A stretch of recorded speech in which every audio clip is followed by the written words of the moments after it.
I welcome everybody. As most of you know, my name is Carol Stern. I'm a librarian here at the Glen Cove Public Library. Before we begin the talk, I just have a couple of announcements. I'm having two authors in October in person, not on Zoom.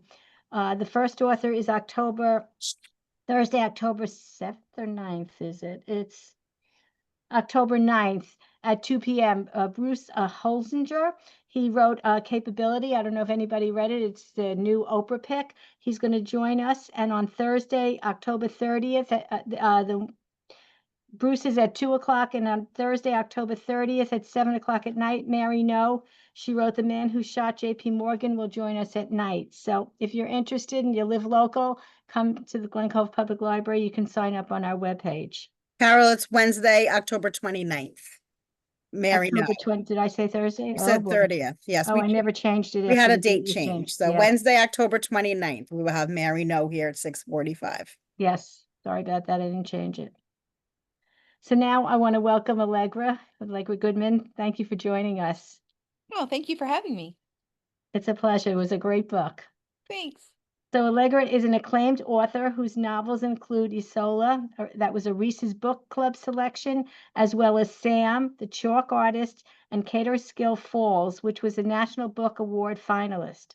Her works appeared in The New Yorker and numerous anthologies, and she's been honored with the Massachusetts Book Award and Whiting Writers Award. You were raised in Honolulu and educated at Harvard and Stanford. You now live in Cambridge, Massachusetts. So I just have to say a quick personal note. I watched an interview with you, and I see that you get up every morning and swim at 6 o'clock. I do too. Yep. Oh, I don't know if it's just a discipline or we're both a little cuckoo, but it's every just day. a morning person. I like my pool. Yep. So her newest novel, Isola, is truly captivating. It's inspired by a real-life 16th century heroine. It's a story rooted in history, exploring the natural world, resilience, and love. So to start, could you talk about your first venture into, this was your first venture into historical fiction. Could you talk about that? Yeah, this is the first time I've set a book so long ago, and I was just really captivated by the story of this real person who sailed to the New World in 1542. I discovered her story in a children's book that I took out from the Cambridge Public Library about the voyages of Jacques Cartier to the New World, to New France, as they called it, which is now, of course, Canada. And Cartier did 3 voyages in the 16th century. So this is well before the Pilgrims ever thought about coming to America. And it was really, really early. It was like traveling to the moon in those days. So I'm reading this children's book, and as a little aside in the children's book, and the reason I was reading the children's book was because I had children and I wanted to share it with them. I should say, I don't just usually read historical books for children, but there was a little aside, and it said that there had been a ship of colonists that had accompanied or followed Cartier's ships in 1542. And on the ship was a woman named Marguerite de la Roque de Roberval, who annoyed the commander of her ship, who decided to maroon her on an island in the Gulf of St. Lawrence. And I was really intrigued by that bit of information and immediately wanted to read as much as I could about her, find out about her. And I thought at the time, this would be such a fascinating subject for a historical novel. And I ended up writing a whole bunch of other books.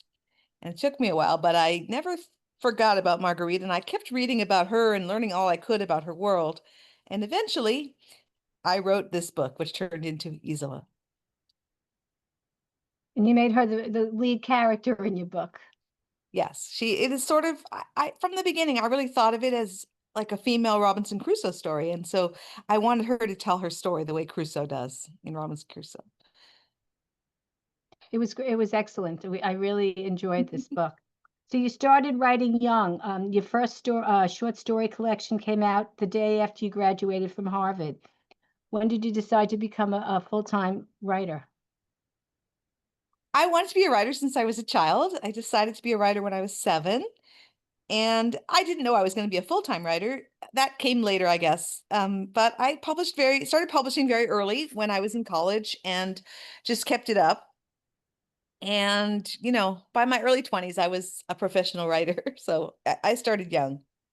So that all you did was write. You didn't have any other careers, and then you went into writing. So my other thought was I wanted to be an academic. So I got a PhD in English literature, hoping to be a professor. By the time I finished my PhD, I realized that I was just publishing a lot of fiction, and I realized that I was turning into a fiction writer rather than a scholarly writer.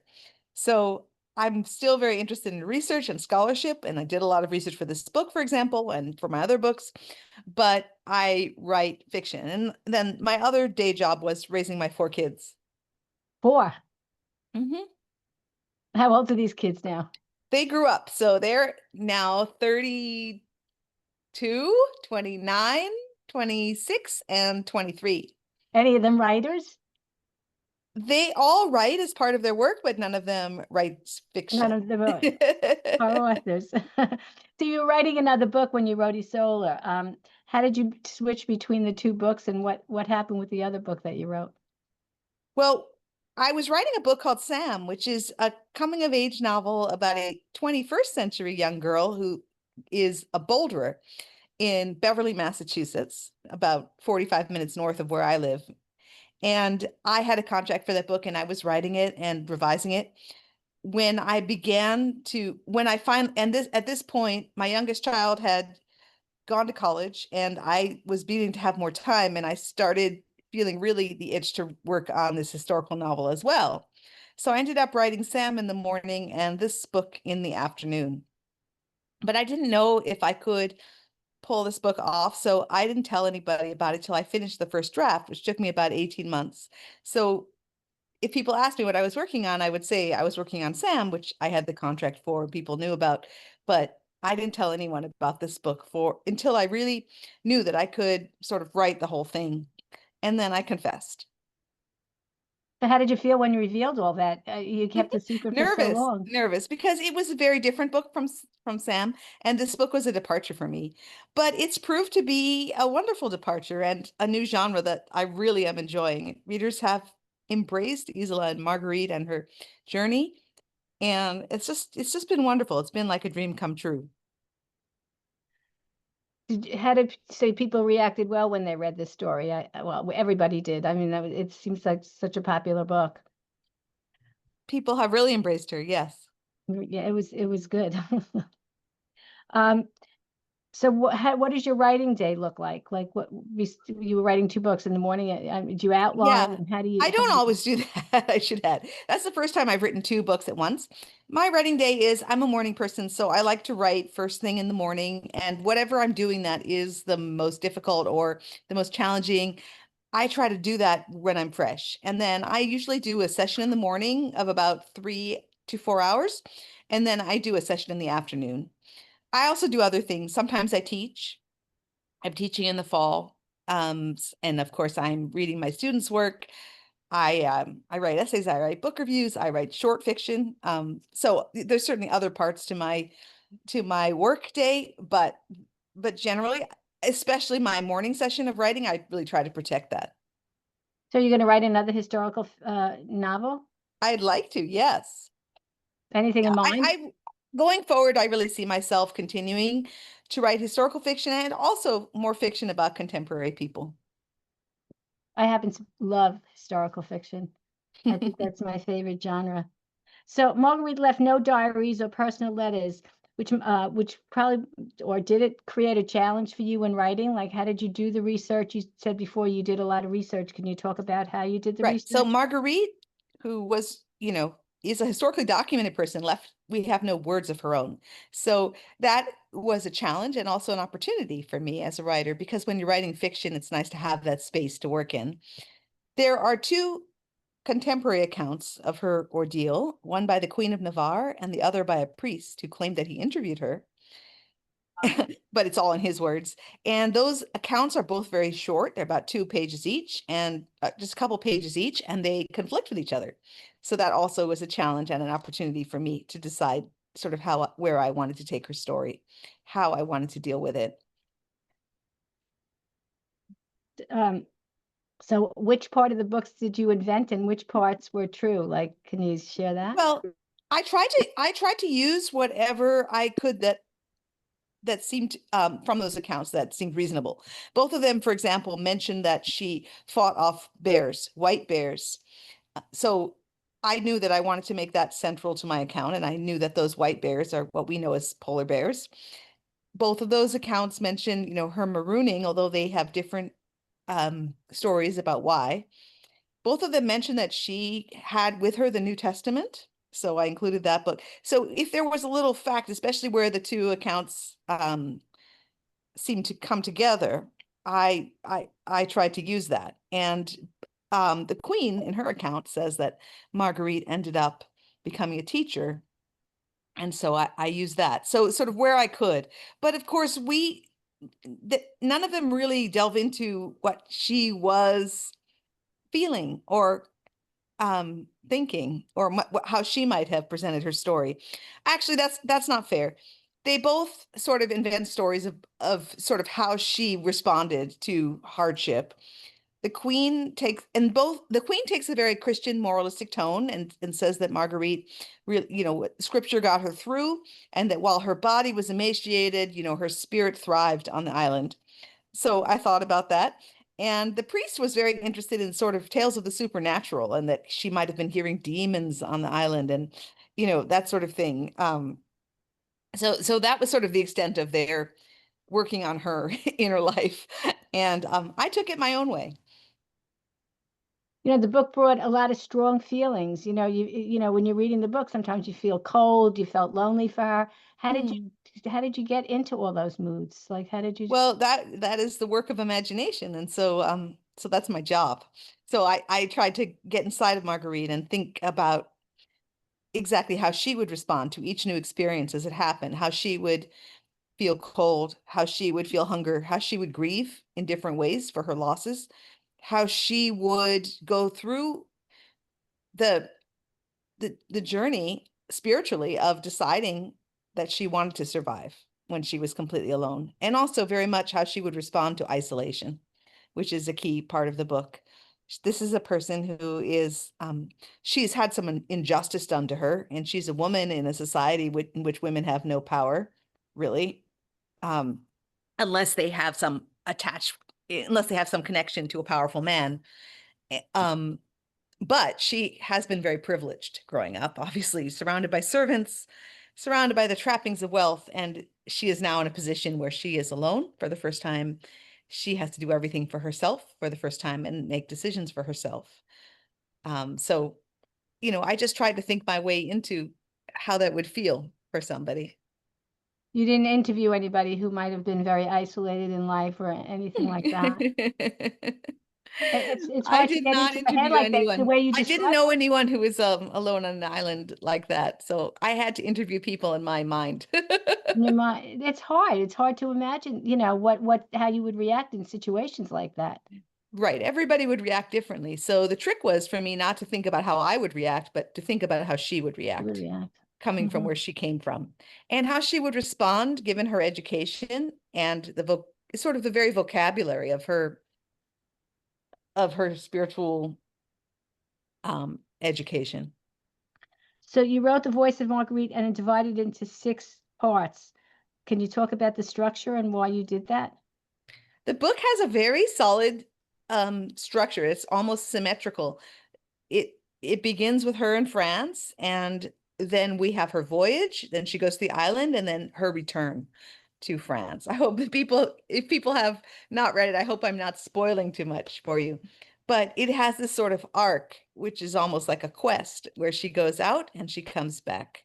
And that was really deliberate. I came up with that structure very early. I wanted it to have that architecture because because she is a hero and she is a survivor, and I wanted to show every step of that ordeal and take the reader with her in her trials and tribulations and in her triumph later on. So there's a line that I thought that stood out in the book for me, and it said, "Could you talk? Those who have endured the worst have the most to teach." Can you talk about that line? Well, now remember, let's talk about who said that line. That was the Queen. So, Okay. that wasn't me talking about Marguerite. or me trying to give the reader a moral of a story, that was the Queen, with her take on it. And so again, I tried to imagine what the Queen, what the Queen is, a very pious Christian woman and considers herself an artist and considers herself, a writer, how she would frame Marguerite's ordeal. And there is perhaps a grain of truth in that, but that wasn't me trying to sort of speak through her. So Isola deals with ideas like strict gender roles, resilience, faith, and women's independence. So how do you balance telling the historical survival story with reflecting modern ideas today, like, comparing the two different time periods? Well, I don't compare them overtly, and I didn't try to balance it. I just tried to tell it in her words, give her a voice and have her tell it where she is coming from. Again, rather than me with my 21st century values and my own feminism and all that sort of speaking through her, I wanted her to speak. And it's for the reader to decide, how what might ring true for us in our own day if we recognize certain things that she goes through, and we can relate to some of that. That's the reader's work and the hopefully the reader's pleasure in reading the book. So can you talk about birds that were in throughout the story, the caged finches and sparrows to the birds? There are a lot of birds in the story. Yeah, Well, there are all these birds on the island, there are these seabirds that are, diving for fish. And she's amazed by these birds. And again, I wanted to look at them through her eyes. These are species that she never would have seen before. And also many Europeans wouldn't have seen before, right? So, she is an explorer of the first order. And so she doesn't, she doesn't know. She's like, they look a little like a goose. They look a little like, she's trying to figure it all out. Other animals that she's never seen before are a fox that is completely white from nose to tail, the pure white bears. I tried to convey to the reader how miraculous all of these things would have been to her, how exotic and strange, that she really does feel like she's she is in a new world, that she's in a completely different realm. And, this colors, of course, her telling when she comes back. I thought it symbolized maybe a little freedom for her or hope for the future. Sure. I mean, yeah, you could definitely look at it that way. Or maybe something a little more intimate to keep as a friend. I don't know, Well, there are many valences to these things. And, again, that's for the reader to interpret. So what was your biggest challenge in writing this book? Did you run into roadblocks or? I think my biggest challenge was at the beginning, just figuring out how she would sound when she was telling her own story. And I spent a lot of time thinking about the voice of the book, and which is her voice, and what kind of words she would use, what sort of diction she would employ to speak to us. She does not sound like us exactly, but she's still very accessible and clear. And so, I just wanted to figure out if I could hear her telling me the story. And so I spent a lot of time writing by hand different openings of the book and trying to get that voice in my head. And once I had it, though, I did feel like she was sort of telling me the story. And that was very exciting.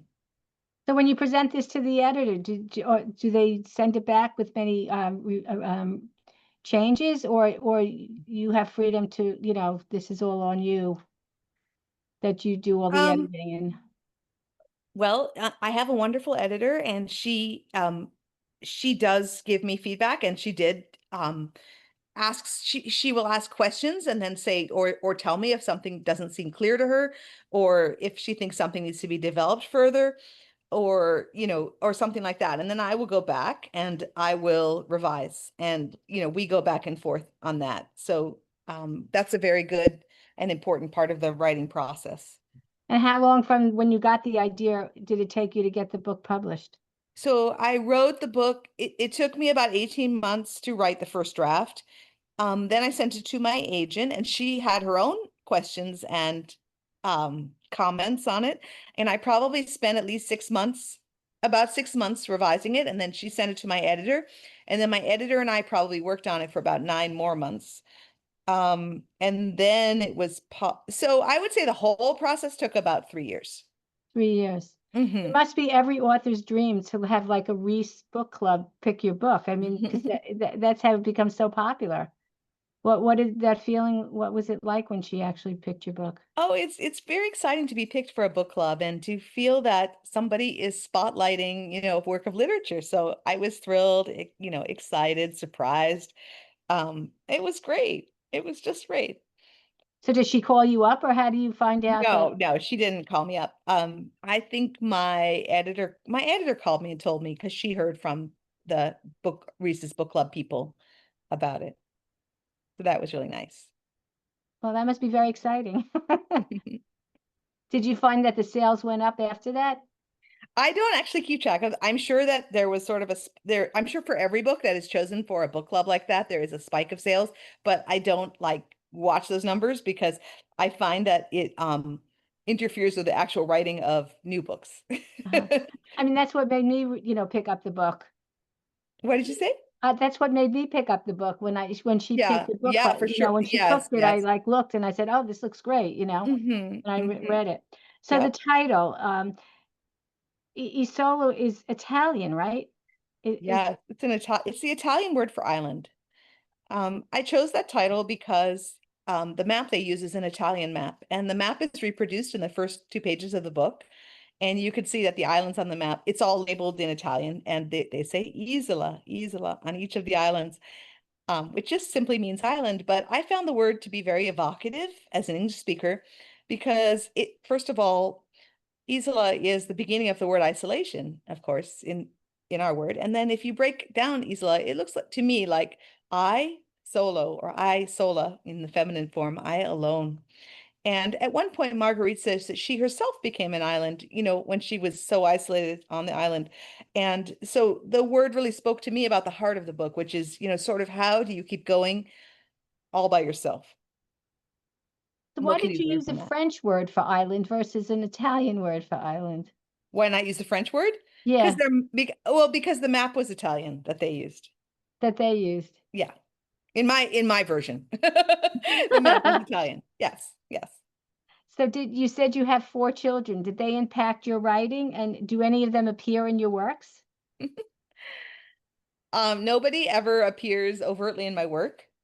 I'm sure that they affected my writing in many ways. I had a lot less time to write when I was taking care of them, of course. Um, and I'm sure my experience as a mother and watching humans develop has informed my work very much. My oldest son is an economist, and he has pointed out to me that my productivity he said, your productivity has increased since we all left home, which is true. Yeah, yeah.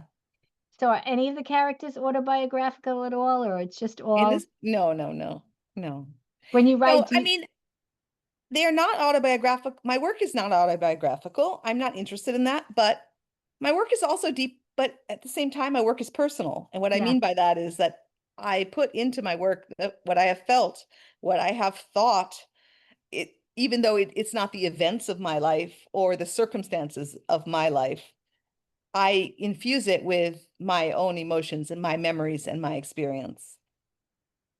right. I guess a lot of people would do that. Um, so can you talk about the cover, the design? The cover is It's beautiful, pretty. in my opinion. Yeah, I felt like when I first saw the art of the cover that the designer really showed what Marguerite was up against, that she's on this sheer cliff and she looks very small and you can see the ocean all around her. And you just feel this small figure, how isolated she is, that she's a person who doesn't know that she's going to be rescued ever, that she does know that almost that there's nobody who ventures out that way. This is a time, as I said, probably 75 years before the Pilgrims ventured to Plymouth or ended up in Plymouth. And even the Pilgrims knew that there would be further ships coming with supplies and that sort of thing. And there was no promise of that here. So it's very, very early in the exploration of North America. And she felt, as I said, like she was on the moon. She thought she very well could have died there by herself. was this your first cover, or I am sure that they experimented and did, different that with different ideas, but this is the one that was presented to me, and it seemed to me that it was the right cover. And you liked it right away. Hmm. Is there any talk that it's going to be made into a movie or a TV series? Who knows? Anything is possible. I think those things are very expensive to do, so it often, even if a book is optioned, it may or may not happen. So, I never hold my breath about that kind of thing. Right. Yes, I see one of the listeners. Yes, I know that they weren't headed for Plymouth. That's why I corrected myself and said they ended up at Plymouth. Oh. Yes. I saw there was another question about the audio version. Do you have any, Yes. do you have any say in the audio version I or? actually got samples of different readers, and I listened to them reading, and I sort of requested the voice that I thought sounded most like Marguerite, and I got her, and the reader, Fiona Hardingen, is really wonderful. I think she did an amazing job, and I've heard from listeners that they loved the audiobook. So this other question that just popped up too said, are there any authors that influence you or? Lots of authors have influenced me. I love to read, and you know, influence is complicated. It's hard sometimes to say what the direct influence of something is. Um, but I think any person who writes should needs to read a lot and to learn from other writers who came before. And even whether it's poetry, history, biography, other fiction, I even like to read plays.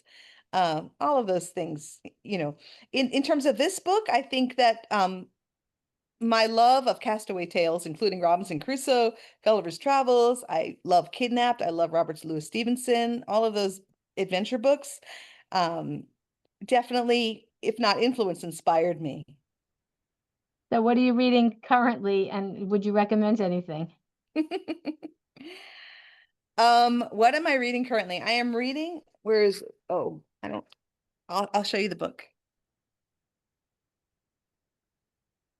I'm reading this novel here called Sons and Daughters by Chaim Grada, who Oh, is is it good? it's wonderful. It's a very long book.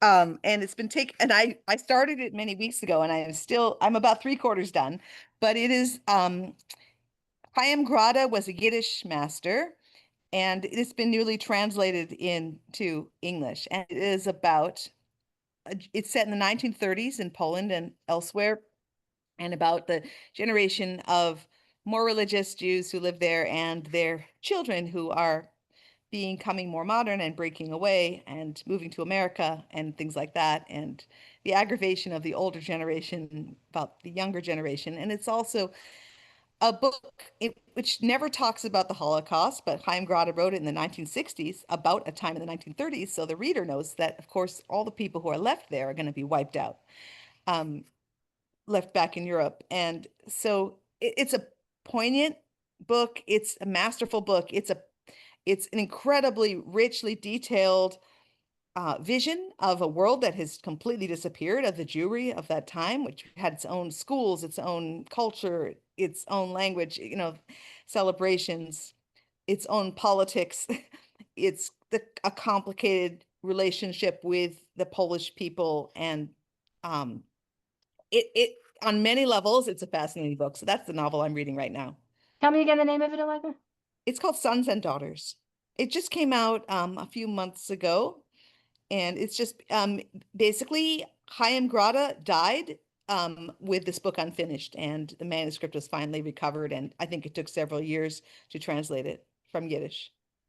It sounds good. Yes, it is a daunting Oh, it's 704 pages. 704 Exactly. pages. Oh my Yes, goodness. exactly. Yeah, yeah. That is daunting.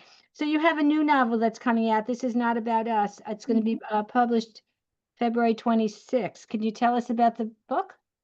Yes, I have a new book coming out in February, and I'm really excited about it. It is a contemporary book, but actually I call it historical fiction because it's set in 2015 to 2017, which really feels like ancient history right now, considering all that has happened since then.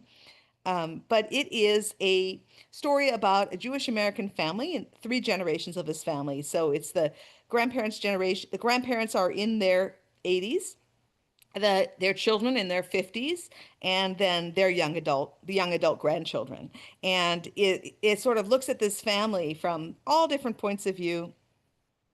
And for those listeners, readers, watchers who read the New Yorker, several pieces of this book have appeared in the New Yorker over the past few years, and so you'll recognize some of the members of this family. But here you can see the whole family all together, and you can see how it all works together in a unified as a unified story. So what inspired that book?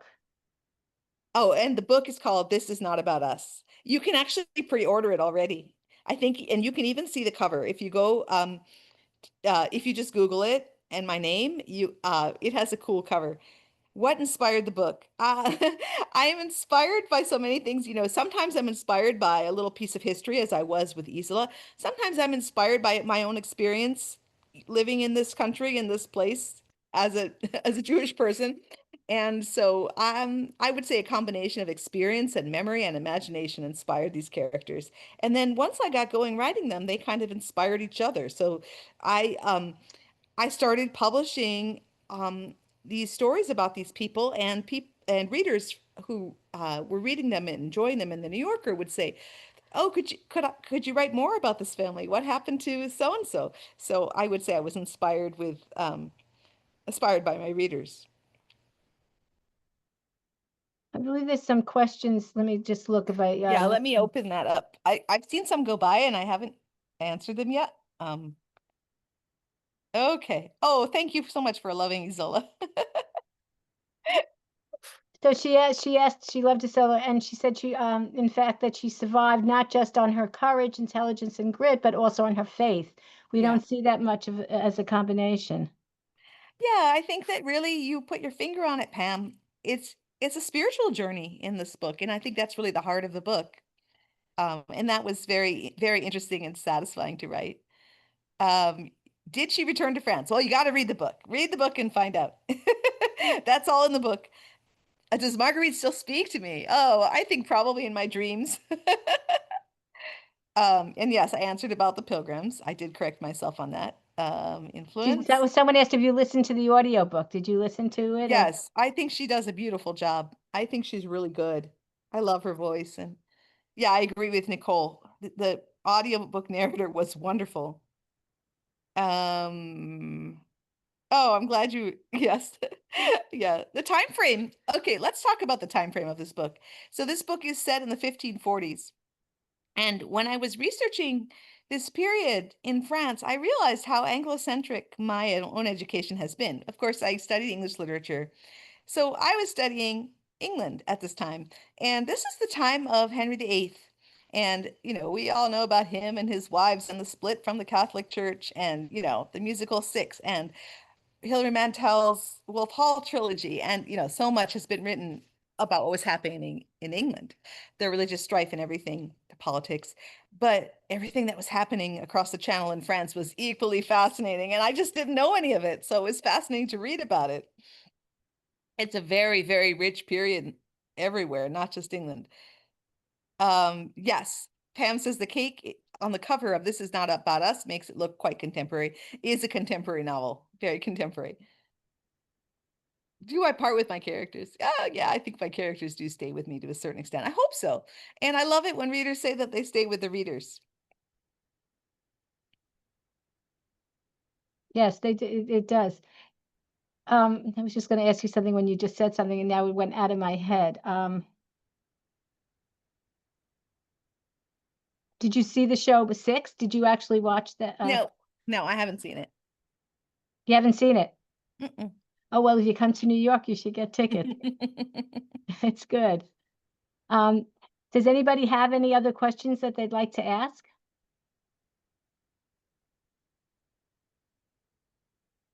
Did I miss anything in the book that you would like to discuss?